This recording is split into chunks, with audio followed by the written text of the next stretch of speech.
지난주에 우리는 그의 너희 마음의 눈을 밝히사 하는 이 구절의 의미에 대해서 함께 생각을 했습니다.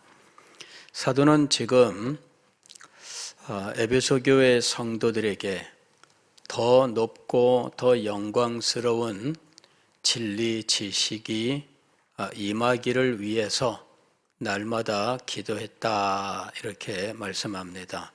그리고 더 높고 더 영광스러운 이 진리 지식은 하나님에 대한 지식인데 이것은 오직 지혜와 계시의 영, 즉 성령의 역사로 우리에게 임하는 것입니다. 성령의 역사로 우리의 어느 곳에 성령의 역사가 임하는가 하면은 마음의 성령의 역사가 임한다라는 것이었습니다. 그리고 이것을 눈이라고 말한 이유는 성령의 역사가 우리의 마음에 임할 때 진실로 어두운 것이 밝아져 보이지 않던 것들이 아주 밝게 보이는 이 깨달음이 임하게 되기 때문입니다. 더 높고 더 영광스러운 지식은 하나님에 대한 것인데 지혜와 계시의 영이 우리의 마음에 역사할 때 우리의 마음에서 하나님께 대한 참된 지식이 영광스럽고 찬란하게 빛나게 된다 하는 것입니다. 바로 그것을 마음 눈을 밝히사라고 이야기했던 겁니다. 그리고 이때 이 마음은 두 가지인데 하나는 우리의 지성, 다른 하나는 우리의 영혼의 감동이라고 하는 것이었습니다. 그래서 우리가 진리의 선포를 들을 때 이 진리를 깨달아 아는 하나님의 성령의 역사가 있어야 하며 그리고 이 깨달음이 우리의 영혼에 역사하여 영혼 깊은 곳에서 솟아나는 감동이 있어야 한다라고 말씀드린 겁니다. 그래서 이 성령의 역사가 없으면 인간의 자연적인 이성을 가지고 진리를 공부하여 일정한 수준까지 학문적 성취까지 이룰 수 있고 박사학위도 받을 수 있지만 그러나 진리가 그에게 나타나지 않고 마음과 영혼의 열매가 맺히지 않는다라고 말씀을 드렸습니다. 심지어 이 개혁신학 박사학위를 가진 사람이라 할지라도 무신론자가 존재하고 있는 시대다라고 말씀을 드렸고 무신론자가 대학에서 신학을 공부하여 박사학위를 받을 수 있는 현대 대학 제도 이것을 말씀을 드렸습니다. 그러나 대학 제도가 그 사람을 진리의 참된 깨달음으로 인도하는 것은 아닙니다. 진리의 참된 깨달음으로 인도하는 것은 성령이시다라고 하는 것입니다. 성령께서 그의 지성을 영적인 것을 깨달아 알 수 있도록 인도하시고 그리고 그의 영혼 속에 마음의 감동을 일으키셔서 진정으로 그가 하나님을 사랑하고 하나님 앞에 겸손하게 무릎을 꿇게 하는 것입니다. 이 과정이 지금 17절부터 18절 바로 이 첫 구절까지의 내용이었던 거죠. 우리 주 예수 그리스도의 하나님 영광의 아버지께서 지혜와 계시의 영을 너희에게 주사 하나님을 알게 하시고 너희 마음의 눈을 밝히사. 여기까지가 제가 지금 요약한 내용인 것입니다. 자, 그러면은 내용은 무엇이냐? 하나님에 관한 것인데 라고 말씀을 드렸지만 하나님과 관련된 무엇에 대한 내용을 지금 사도 바울이 알기를 원했는가? 그가 소망했던 더 높고 더 영광스러운 지식은 도대체 무엇인가 하는 것이죠. 이 마음 눈을 밝히사 다음부터 이 19절까지 세 가지 내용이 등장을 합니다. 첫 번째 내용은 그의 부르심의 소망입니다. 그의 부르심의 소망이 무엇인지 알기를 구하노라.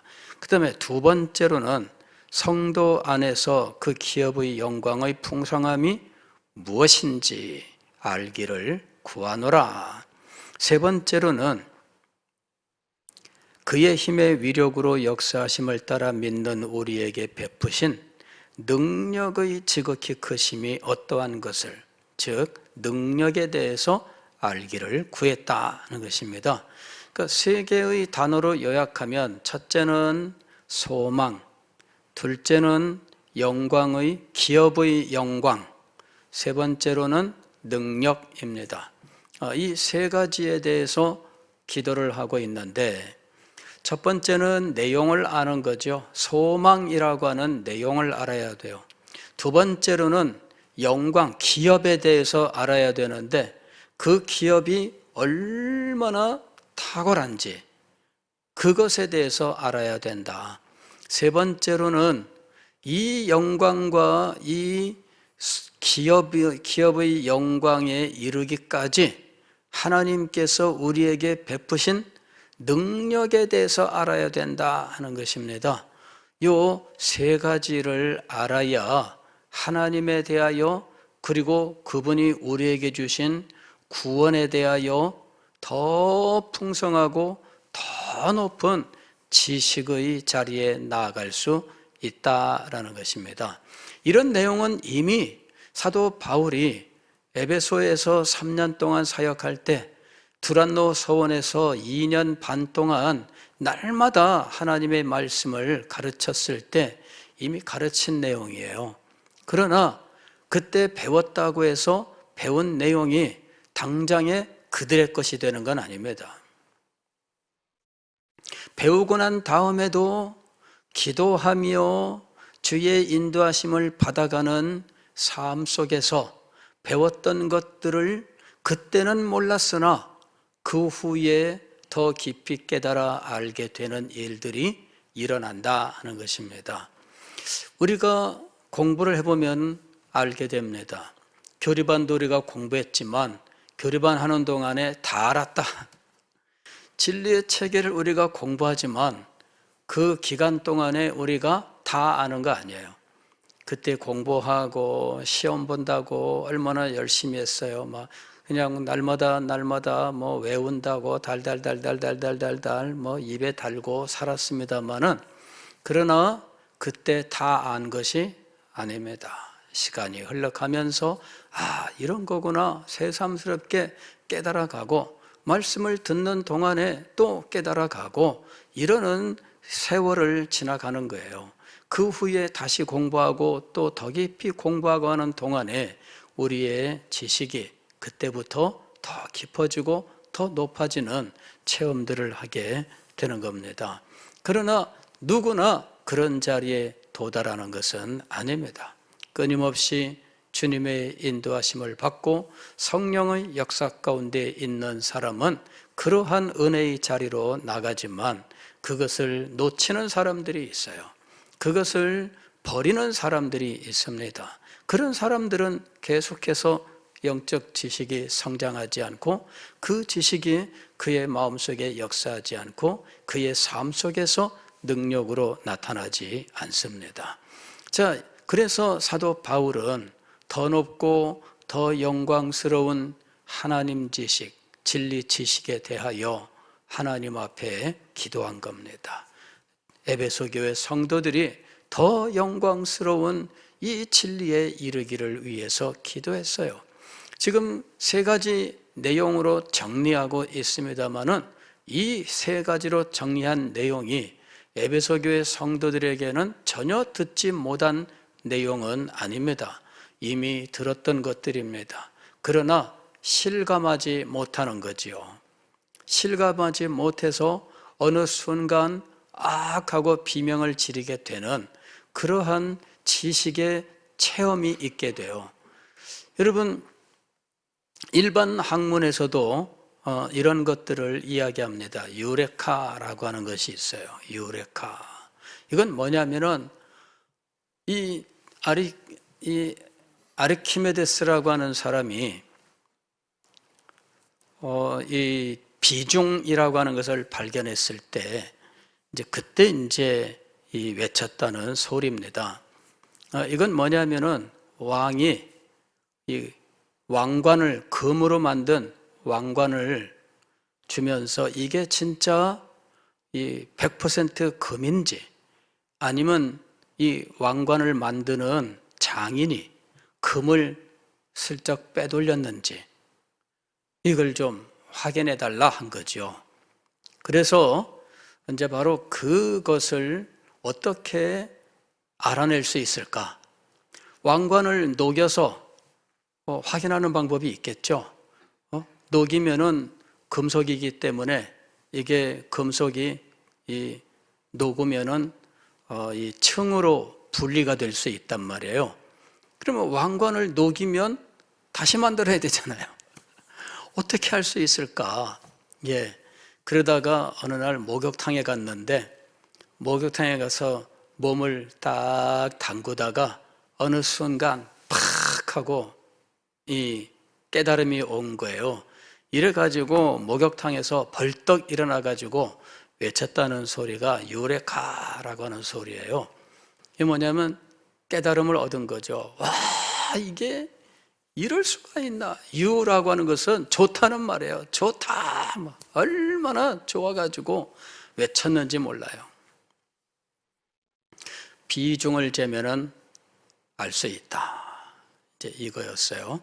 예, 물과 부피의 비례 이런 것들입니다. 그래서 이 비중을 가지고 왕관의 금 함유량을 이제 잴 수 있었다.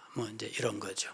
이 일반 학문의 세계에도 이런 유레카라고 하는 새로운 깨달음에 대한 감격 같은 것들이 있어요. 예. 그런 것을 평생 경험하지 못하는 학자도 있고 그것을 경험하는 학자도 있습니다. 그런데 진리의 세계는 이런 일반 학문의 세계에선 어떤 학자가 경험하는 것과는 전혀 다른 이 생명과 영광에 속한 깨달음이 임하게 되는 겁니다.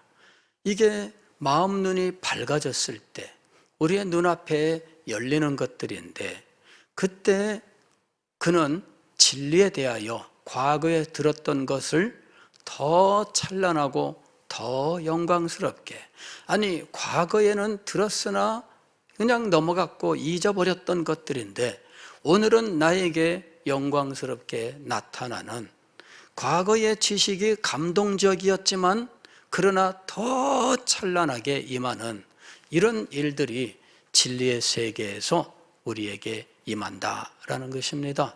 사도 바울이 이 성도들에게 가르쳤던 그 내용, 그것이 지금 세 가지로 요약된 거예요. 하나는 소망, 또 하나는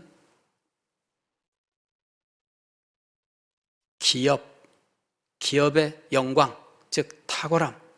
세 번째로는 능력의 크심, 이거죠.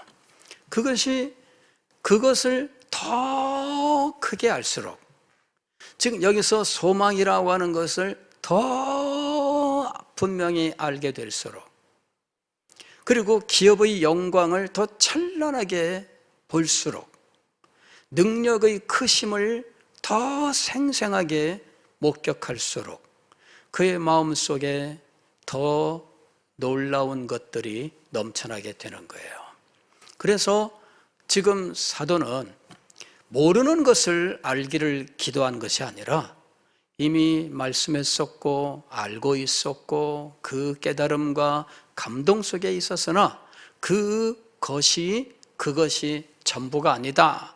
그것이 끝이 아니다. 그리고 이것은 영원히 커지고 영광스러운 것이다 라고 하는 것을 지금 알고 그것을 기도하고 있는 겁니다.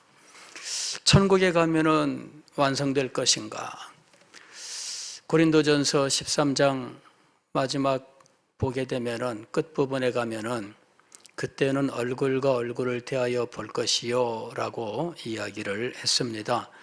그래서 그때는 완전한 지식이 되는 것 같이 이야기하고 있지만, 그러나 우리가 천국에 가서 하나님의 영광을 우리의 눈으로 목격한다 할지라도 우리가 하나님을 아는 지식을 100% 알게 되는 것 아닙니다. 그리고 영원하신 하나님에 대한 그 지식은 영원토록 다함이 없이 더 넓어지고 더 높아지고 더 영광스러워져서 우리의 마음속에서는 하나님께 대한 사랑과 기쁨과 감격이 영원토록 증가하게 되어 있습니다. 놀라운 거죠. 그런데 그것을 지상에서도 경험하라 하는 것입니다. 지상에서도 세월이 흐르면 우리의 믿음이 쇠하고, 나이가 많아지면 믿음의 담력도 사라지고, 이렇게 되는 것이 당연한 것인가? 그렇죠? 나이가 들면 힘도 약해지고, 나이가 들수록 질병에 더 많이 노출되고, 나이가 들면 자신감도 많이 사라지고, 나이가 들면 참 젊을 때와는 비교가 되지 않는 많은 문제들 가운데 있습니다. 그래서 우리의 믿음도 이런 법칙을 따르는가? 그렇지 않아요. 이게 참 놀라운 겁니다. 저는 우리 성도들이 세월이 흐를수록 더 영광스러운 은혜 가운데 살아가야 된다. 그리고 하나님은 우리에게 그것을 주셨다라고 하는 것을 믿습니다. 저도 그것을 소망해요. 목사로 살고 나중에 아유 참 그때가 좋았지 이러면서 과거를 돌아보면서 지금은 그때에 비하여 형편없다고 생각하며 살아가야 될 것인가? 그렇지 않다. 믿습니다. 저는 믿습니다. 예전에 은퇴 제도가 우리 교단에 처음 생겼을 때 은퇴하신 목사님들이 몇 분 계셨어요. 그때 그야말로 1차 은퇴하신 분들이죠. 그분들은 이미 70 몇 세 이렇게 넘어가신 분들입니다. 그러나 70세 이상 이분들 한꺼번에 다 은퇴를 시켰어요. 근데 이제 그 은퇴하고 나서 몇 개월 후에 이제 이분들을 모시고 간담회를 이렇게 하는 기회가 있었는데, 그 중에 한 분이 이렇게 말씀하셔요.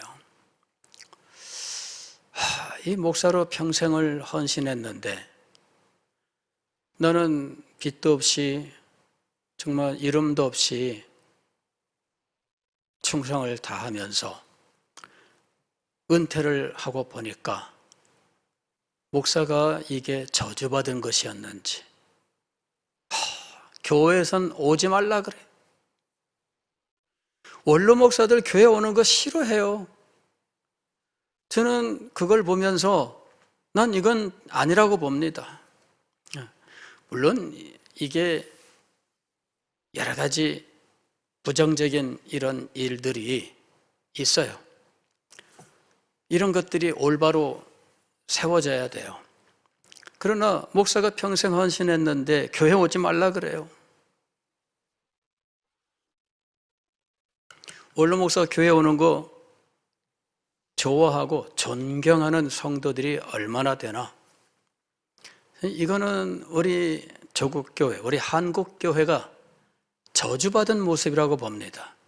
이건 교회의 정상적인 모습이 아니고 교회 자체가 저주받은 상태예요. 그래서 목사가 평생을 헌신했는데 교회 오지 말라고 하는 이러한 이것이 대세가 되어 있는 겁니다. 이거는 교회가 지금 은혜 가운데 있지 못하고 타락 가운데 있다는 걸 보여주는 거예요. 그래서 저는 그 말씀을 들은 지가 벌써 30년이 넘었는데 우리나라에 우리 교단에 이 은퇴 제도가 들어온 지가 30년이 넘었어요. 근데 목사가 저주받은 것도 아니고 이게 뭐냐, 갈 데가 없대. 교회 갈 데가 없어요. 이 교회 가면은 이 교회 가서 어떻게 오셨어요? 새 가족 오신 줄 알고 막 그러는데 은퇴 목사입니다 이러면은 다 도망가죠. 예. 그리고 은퇴 목사가 가서 앉아 있으면은 어디 가서 앉아야 될지 그것도 불편해요.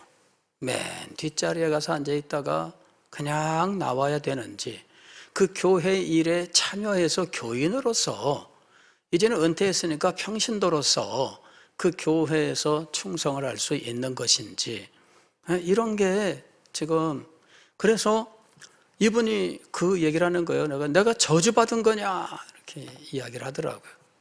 눈물을 흘리는데 제가 그때 참 젊은 목사 아닙니까? 30대의 목사로서 이 은퇴한 다음에 이게 큰 문제구나.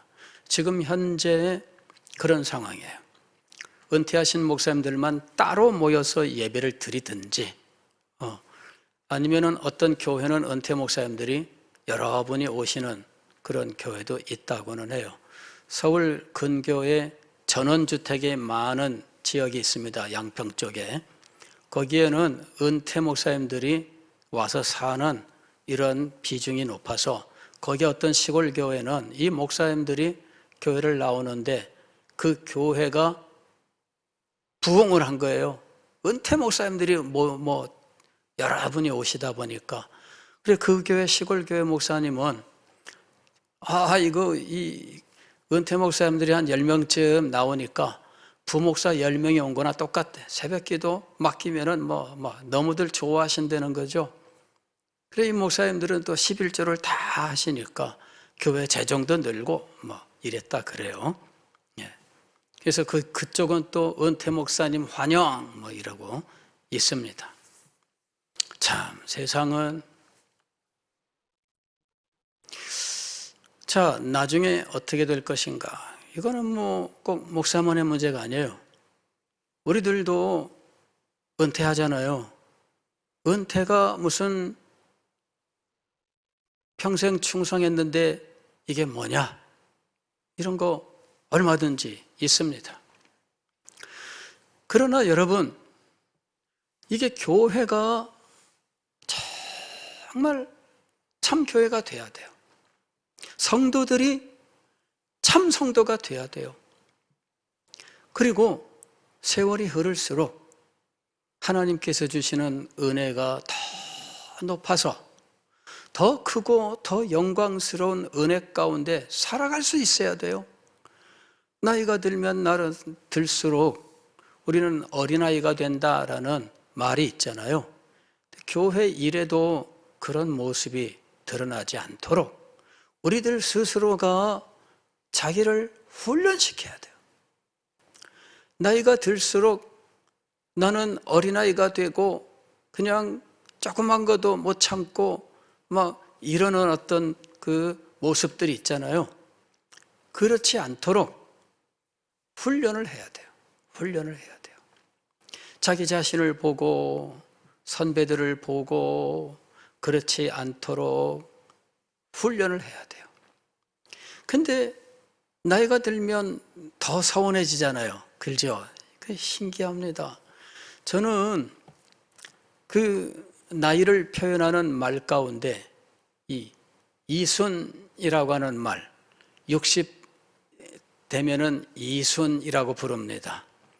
이순이라고 하는 이 말을 예전에 공자가 한 말입니다. 자기가 나이가 들어가면서 어떻게 변화해 왔는지, 그래서 이제 뭐 일입하고 그 다음에 부록하며 뭐 이러면서 그 다음에 이치를 깨달아 알고 그 다음에 이순에 이르렀다. 그래서 제가 이순이란 말에 대해서 어느 날 문득 깨달음이 왔어요. 아하, 60이 되었다고 해서 누구나 다 이순이 아니구나. 60이 되면 고집만 늘어가요. 짜증만 늘어가고 그 다음에 따지는 것만 늘어가고 그게 무슨 이순이에요. 그래서 저는 참된 이순에 도달한 사람들을 찾기가 어렵다. 어느 날 깨달았어요. 공자나 이순이지 여러분이 공자입니까? 그래서 저는 그런 말 쓰지도 않습니다. 제가 거기에 해당되지 않는다. 나는 이순도 아니다.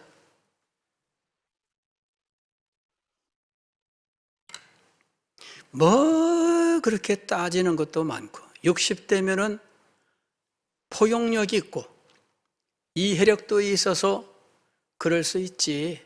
그러면서 다 품에 안아주고 그래야 되잖아요. 그런데 안 그런 거 있죠. 사회에서 60 이상 되는 사람들 봐요. 뭐 무섭습니다. 깨달음을 얻어야 돼요.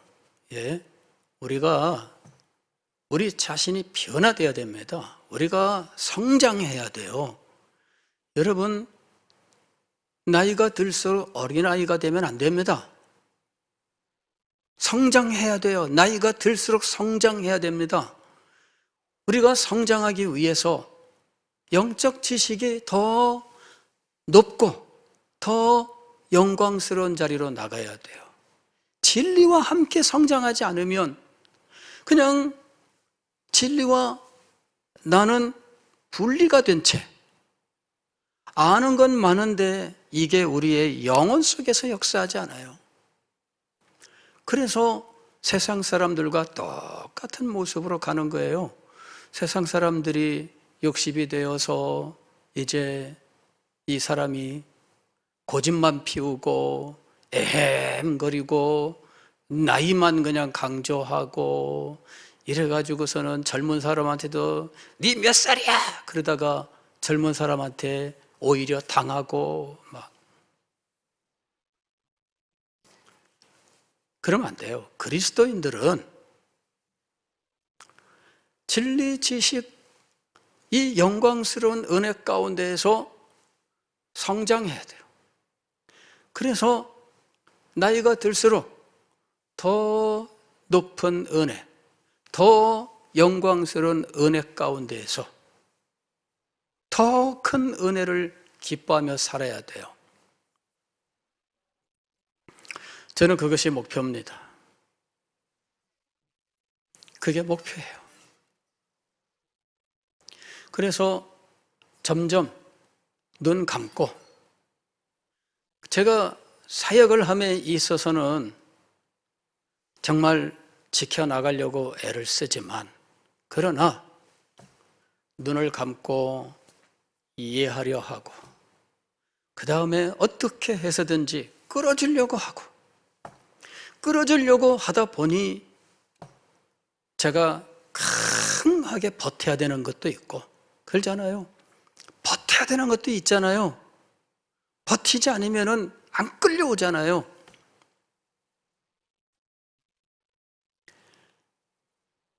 그러나 이거는 제가 목사로서 한 교회를 담임하고 있는 입장에서 제가 취하는 태도일 뿐이지 성도들의 영혼과 그 상태에 대한 애통하는 마음은 있다 이 얘기입니다. 그것이 갈수록. 그러나 그렇다고 해서 성도들이 하고 싶은 대로 마음대로 하게 하는 것은 옳은 일이 아니기 때문에 목사는 목회자로서 목회를 하는 사람이기 때문에 지켜야 되고 끌고 가야 되고 버텨야 되고 하는 것들이 있어요. 그러나 그것이 정말 힘들고 어려워도 은혜를 잃지 않으려고 한다는 겁니다. 여러분, 이게 말이죠, 목회가 행정적으로 이 어떤 그 원칙만 따져서 이리 해 나간다고 할 때 성도들의 생각이 달라, 마음이 달라, 거기에 대한 도전도 있고 다른 생각으로 계속해서 뭐 안 따라오고 뭐 이러는 일들이 있을 때 마음에 참 많은 아픔과 고통이 있어요.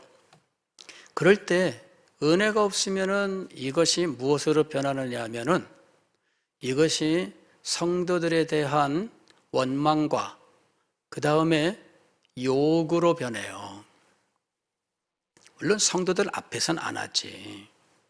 성도들 앞에서는 안 하지만 그러나 목사는 어느 자리에 성도들이 없는 자리에 가서는 그것이 원망이 되거나 욕이 되거나 이런 일들이 일어날 수 있다는 거예요. 그것을 넘어설 수 있어야 돼요. 그것을 이길 수 있어야 돼요. 그걸 이기기 위해서 우리에게 무엇이 필요할까요?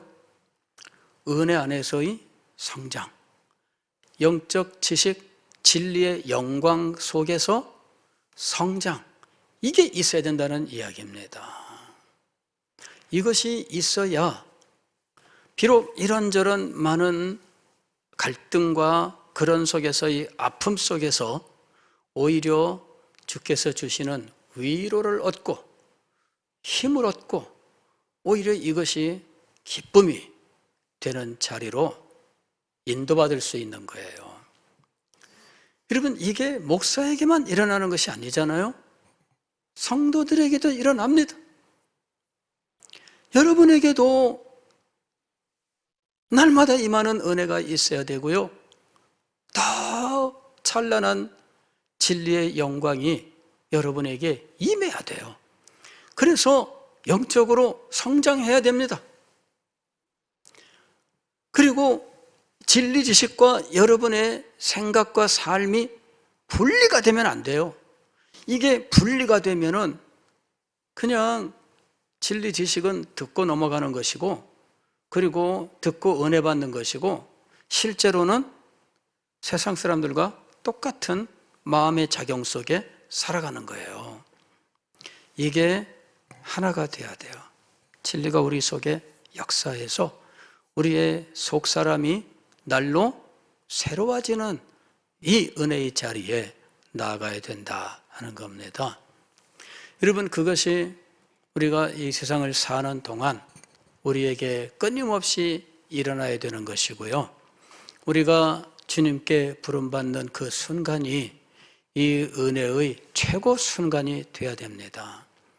주님께 부름받을 때에는 믿음도 없고 아무것도 없이 그냥 다 끝나버리는 그런 상황으로 떨어지면 안 된다 하는 것입니다.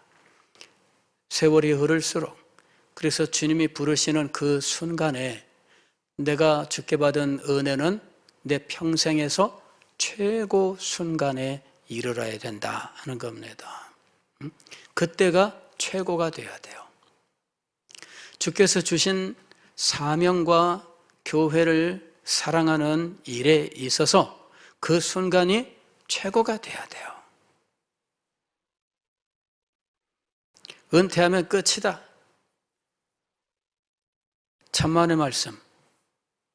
더 충성하고 더 사랑하고 그게 마땅한 모습 아닐까요?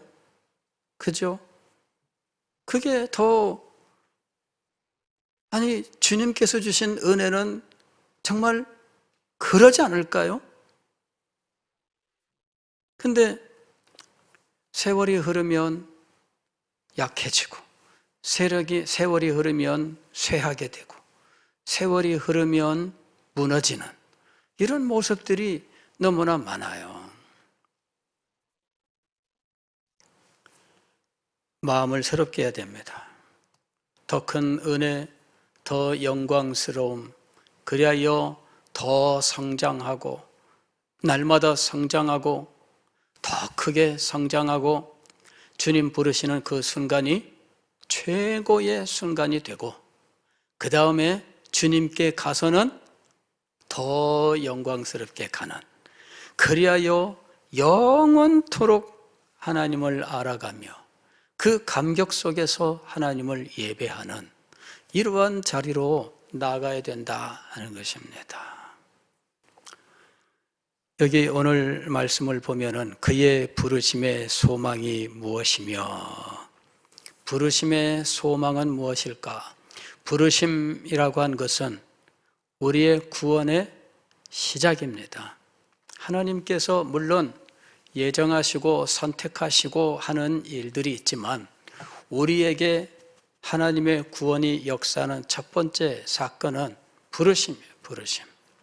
그래서 이거는 부르심이라고 하는 것은 처음을 말하는 거예요.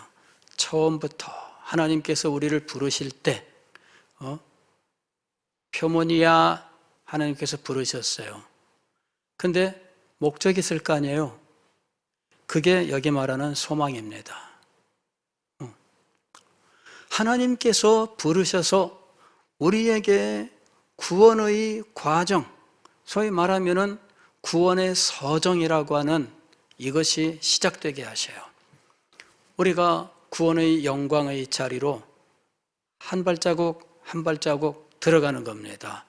부르심, 그 다음에 회개와 믿음, 그 다음에 칭의와 양자됨, 그 다음에 성화, 성도의 견인, 이런 구원의 과정이 우리에게 쭉 진행됩니다. 그 첫 출발이 무엇이냐면은 부르심이에요. 그런데 그 끝에는 뭐가 있느냐 이거예요. 끝에. 이게 소망입니다. 하나님께서 우리를 구원하시려고 작정하셨을 때 우리에게 주시기로 하신 그 궁극적인 그 영광스러운 것, 바로 그것이 소망입니다.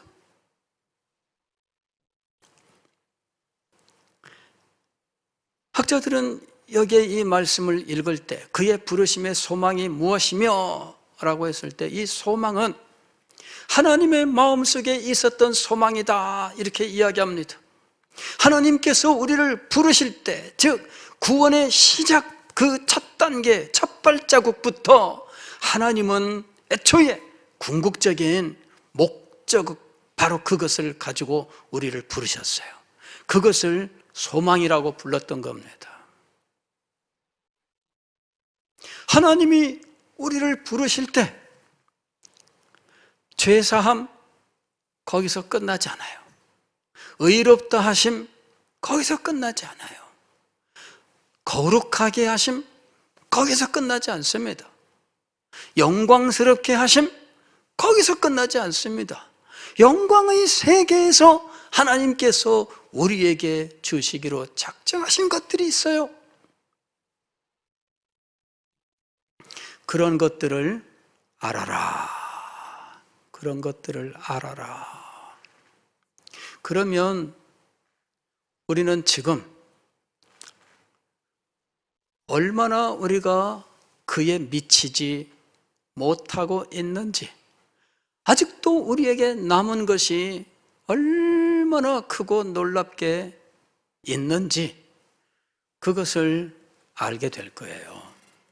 그래서 두 번째로 이 하나님의 소망, 이것이 우리의 소망이 되는 겁니다.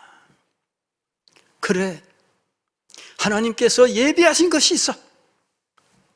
주님께서 나에게 주시기로 작정하신 것이 있어.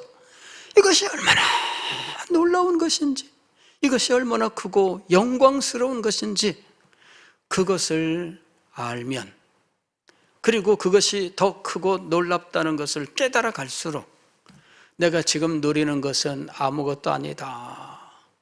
그래서 내가 더 간절하게 소망하고 그것 때문에 나는 이 세상의 것들이 하찮게 보이는 거예요.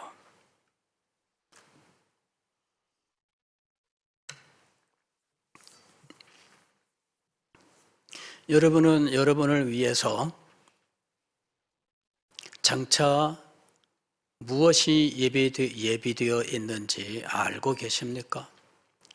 그리고 그것이 얼마나 영광스러운 것인지를 알고 계십니까? 세월이 흐를수록 하나님께서 예비하신 것들이 더 크고 더 찬란하게 여러분의 눈앞에 더 분명하게 보이고 있습니까? 사도는 그것을 위해서 기도하고 있는 겁니다. 지난주에 하늘의 영광스러운 예배에 대해서 생각을 했었지요. 그런 것들도 이 부르심의 소망에 대하여 우리를 더 깨달음으로 인도하는 말씀들이에요. 14만 4천 명이 부르는 새 찬송 할렐루야에 대해서 말씀을 드렸죠. 그런 것들이 그런 깨달음을 얻을수록 우리는 하나님께서 우리에게 주시기로 예비하신 것들이 얼마나 크고 놀라운 것인지 더 분명히 알아가기 시작하고, 그때 우리의 마음속에는 이런 것들을 향한 소망이 일어나게 돼요.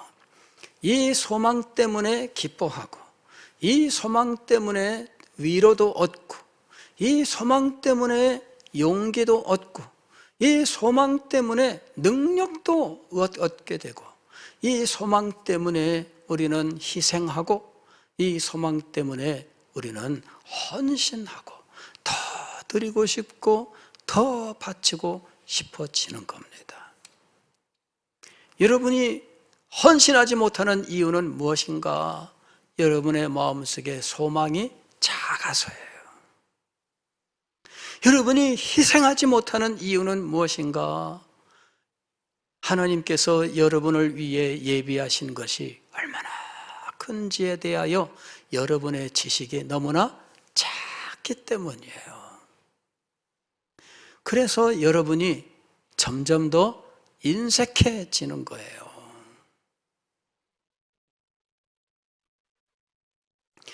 왜 희생하지 않는가? 왜 헌신하지 않는가? 왜 용기를 얻지 못하는가? 왜 더 기뻐하지 못하는가?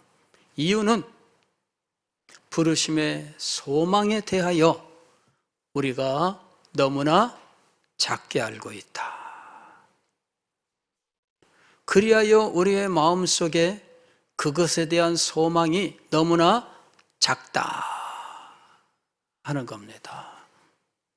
소망이 영광스러울수록 하나님의 소망이 얼마나 크고 놀라운지를 더 크고 영광스럽게 알게 될수록 우리의 마음속에서 소망이 더 커지고, 그럴수록 우리는 영적 성장이 계속해서 일어나게 될 것이며, 우리는 주께서 주시는 참된 위로와 기쁨 속에서 능력으로 역사하는 삶을 살게 되는 것입니다.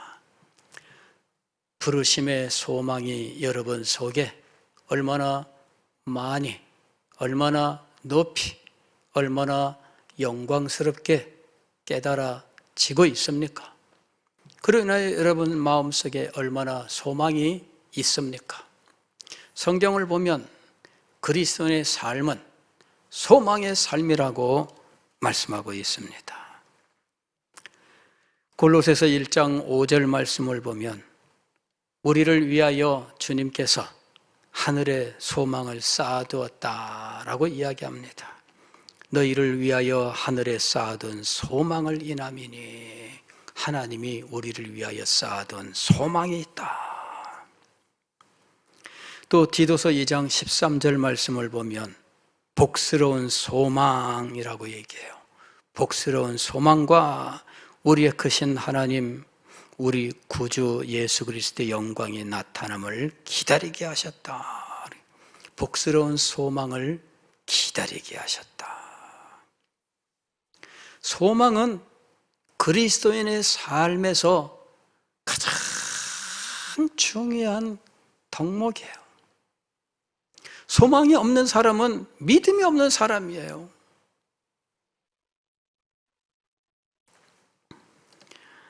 로마서 8장 24절 보면 우리가 소망으로 구원을 얻었으며 보이는 소망이 아니니 그랬습니다. 보이지 않는 것에 대한 소망, 이것이 그리스도인의 삶에 능력을 주는 거예요. 소망을 가진 자가 그리스도인입니다. 요한일서 3장 2절 3절 보면 사랑하는 자들아 우리가 지금은 하나님의 자녀라 장래에 어떻게 될 것은 아직 나타나지 아니하였으나 그가 나타내심이 되면 우리가 그와 같을 줄을 아는 것은 그의 계신 그대로 볼 것을 인함이니 주를 향하여 이 소망을 가진 자마다 그의 깨끗하심과 같이 자기를 깨끗하게 하느니라. 로마서 5장 4절 이하의 말씀을 보면 그리스도인이 믿음으로 구원을 받았는데 그는 인내의 삶을 살아요. 인내는 연단은 소망을 이루는 줄 알미로다. 그리스도인의 삶은 소망이에요. 근데 이 모든 소망의 근원은 하나님의 소망입니다.